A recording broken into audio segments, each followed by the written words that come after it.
sida la wariyo beesha Biimaal waxa ay ka soo qaxeen boqolaal sano ka hor gobolka Adaari ama Harar iyo hareerihiisa waxaana taasi muujinaya dadka reer Biimaal waxa ay ku kulmaan sanad kasta halka loo yaqaan Jilib Marka oo u dhow magaalada Marka waxayna xusaan waxa loo yaqaan farta Adaari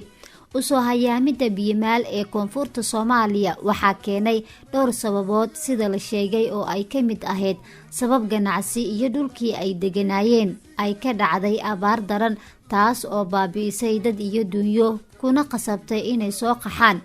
sida ay ku waramayaan odayaasha Biimaal beesha Sheeqaal oo deganeed hareeraha webiyada Shabeelle iyo Juba in ay ku soo dhaweysay deegaanka taas oo keentay in Biimaalku ilaa iyo hadda ay ixtiraamaan beesha Sheeqaal gaar ahaan Gandarshe waxaana ay hadiyooyin sanadle ah ay Biimaalka ku maamuusaan beesha Sheeqaal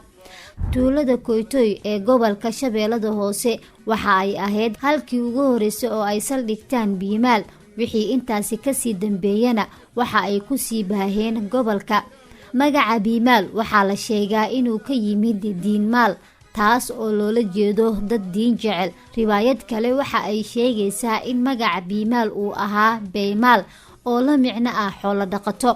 marka la eego Muqtaar Cismaan dadka Biimaalka ahi waxa ay ku abtirsadaan beesha Dir gaar ahaan Xiniftire Maahe Dir Aji Irir Samaale waxa ay dagaal ba'an la galeen boqortooyadii Ajuuraanka oo ay si weyn isaga caabiyeen jariimooyinkii iyo gaboodfaladii ay kula kici jirtay mana jirin sidoo kale xiriir ka dhaxeeyay saldanadii Galadi ee dhulkaas ka talin jirtay qarniyo badan Marka iyo hareeraheeda mooyee inta badan dhulkaas wuxuu hoos tagi jiray maamulkii saldanada Galadi oo saldhigeedu ahaa Afgooye ugu dambeyntiina waxay Biimaalku ka adkaadeen saldanadii Galadi iyaga oo jabiyay ciidamadii wiilka Suldaan Yuusuf kuna dileen suldaanka Galadi meel la yiraahdo Cagaaran mana ahayn Ajuuraanka iyo Galadiga maamuladii ay sida ba'an ula dagaalameen waxa kale oo lagu xusuustaa inay gaashaanka u durureen gumeystihii dalka ku soo duulay waxaana xusid mudan in Biimaalku dagaal iyo iska caabin kala hor yimid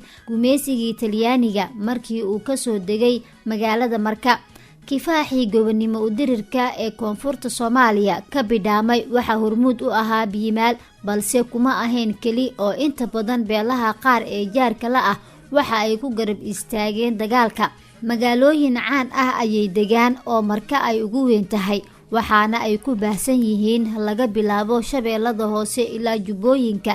jariimooyin kala duwan ayay Biimaalku kala kulmeen maamuladii dalka soo maray oo ugu weynaa midkii kacaanka kaas oo weligiis booqasho ku tagin Marka kana xayuubiyay dhulal iyo beero ay lahaayeen burburkii dalka kadibna maleeshiyaadkii USC ayaa gaboodfalo kala duwan ka geystay kuwaas oo aan in badan la diiwaan gelin maanta Biimaalku waxa ay mar kale ku naaloonayaan isu talis iyo ismaamulid sida beelaha kale ay dhulkooda uga taliyaan waxayna kaalin libaax leh uga jiraan dhinacyada siyaasadda iyo maamulka haddaba waa markaadee wax nooga sheeg walaalaha Biimaal ma kula leedahay saaxiibo noogu yar aan isbarane muuqaalkana la wadaag si ay kula daawadaan